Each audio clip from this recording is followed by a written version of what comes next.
It's getting cold, the leaves are changing, and that can only mean one thing: short rib season. That's right, I've got a single bone and a double bone short rib that we're gonna braise today. We're doing some traditional methods, little polenta, little carrots, something to soothe the soul. So let's get started.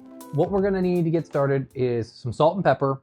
We'll need some carrot, celery, onion, garlic, little thyme, beef stock, and red wine for the actual short ribs. Now today I'm doing it in a pan, but you're more than welcome to use a Dutch oven, anything you have around the house, because we're gonna end up finishing these inside of the oven. So the first thing we need to do is put a nice amount of salt and pepper onto our short ribs, and then we're gonna braise those in our pan first.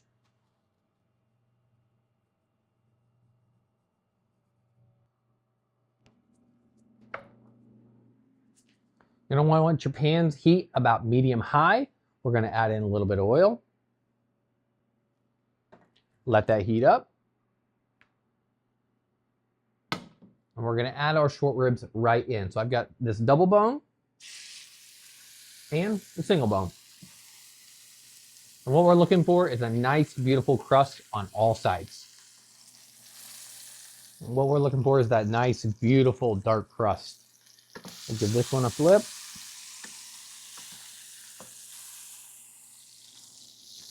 All right, our short ribs are nice and braised, so we're gonna pull those out of the heat. And then now what we're gonna wanna do is add in and roast off our mirepoix, let that cook, and then we're gonna deglaze with our wine. All right, let's add in our carrots, celery, onion,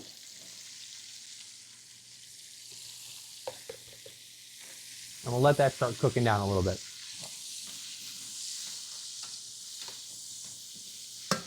We'll also season here with a little bit of salt and pepper. We'll throw the garlic in just a little bit. We don't want the garlic to burn.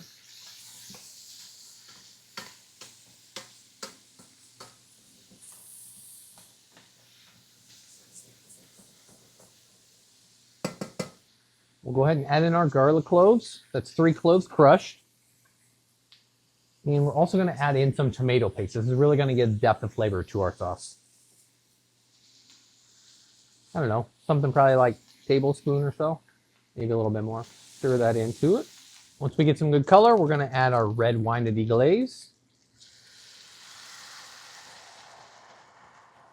That's going to bring up all that fond, all that flavor off the bottom of the pan. You can see it just bubbling away.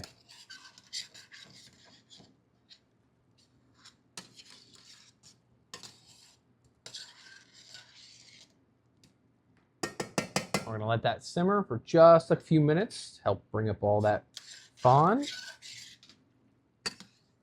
And this is where you want to drop your heat down to a simmer, so medium lowish. Okay, we've let that reduce. Now we're gonna add in our beef stock, about 2 cups.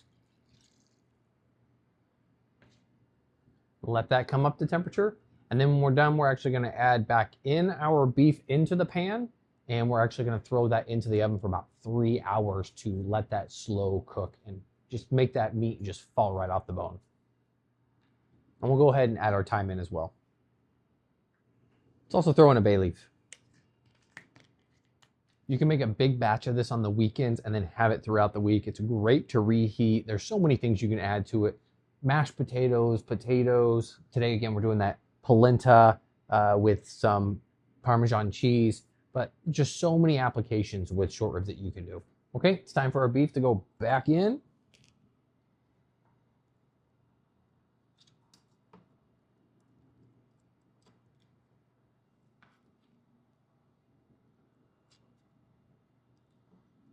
We got our short ribs back in the pan. We're gonna cover them with foil.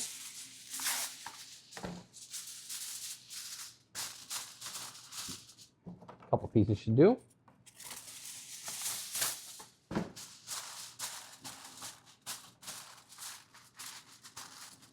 And then depending on how much time you have is going to determine what temperature you could cook them at in your oven. At home, I would recommend you could go, 275, 300, 325. The higher you go, remember it's going to cook faster, but about that 2.5 to 3 hour mark, you want to look somewhere around that 300-degree oven, especially if it's covered and you have a good, retention pan, like a Dutch oven to hold all the moisture. So we're going to throw this in the oven, and then we'll see you back in about 3 hours.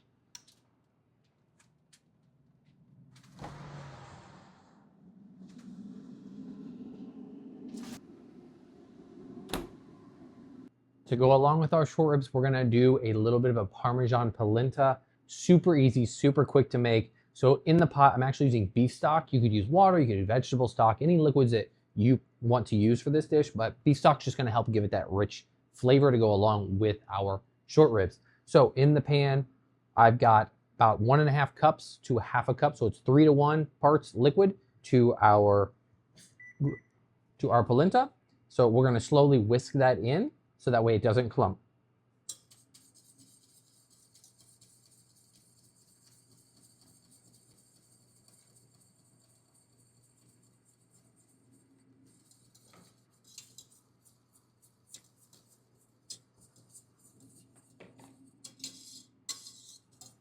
And 1/2 cup of polenta is probably a really good amount for 2 plates. And again, just remember 3 to 1 and you can't go wrong. So now that it's going, I'm going to turn my heat down just a little bit to a simmer. Now you can do instant polenta that can go 5 minutes and cook down. If you want a really creamy polenta, you can go with a higher end and let that cook for 30 minutes or so. But what you're wanting is to really cook out that grit and grain, so you don't taste that. So we can get this made. If it's too thick, add a little more stock. If it's too watery, you can add a little bit more grits, but just be careful. It's easier to actually add the liquid in than it is to add more grits in, because then you're also going to change the cooking time of the product. You've got one that went in at the beginning and then some that went in later. So much easier to start thicker and then work your way down. Okay, it's been about 5 minutes because I'm using an instant. I'm going to add in the Parmesan.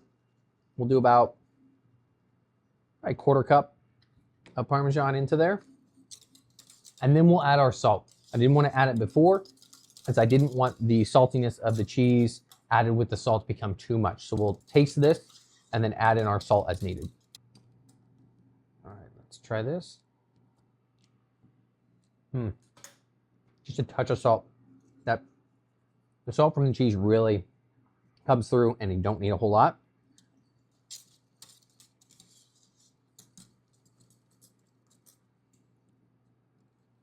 So you can kind of see that consistency. Not mashed potatoes, but not just going to be running on the plate. Let's get another try. Right where we want it. So we'll actually cover this, take this off the heat, cover this, and then when we're ready for service, we're going to put it on our plate as our short ribs are going. We'll put this on the plate, or you can do this last minute as your short ribs are resting, but I wanted to get them done and ready to go. And the last component of our dish, just some really nice small carrots that have their stems on. So we're just going to put those on the tray, already washed, add a little oil to those, salt and pepper them.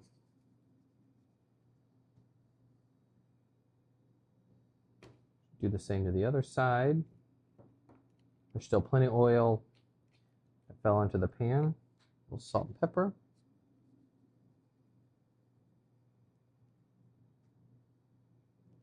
And then I'm just going to pop those in the ovens while the ribs are cooking, so that way they get done close to the same time.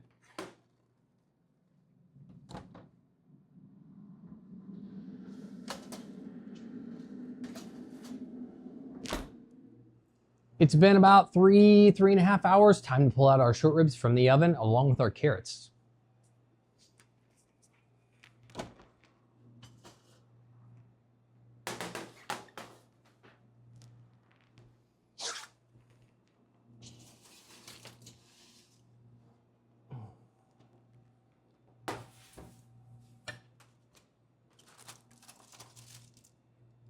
Wow, look at that. 3.5 hour braised short ribs. They look fantastic. This is a lot of portions, so I don't know if you would want to have even a single bone. It's quite a bit.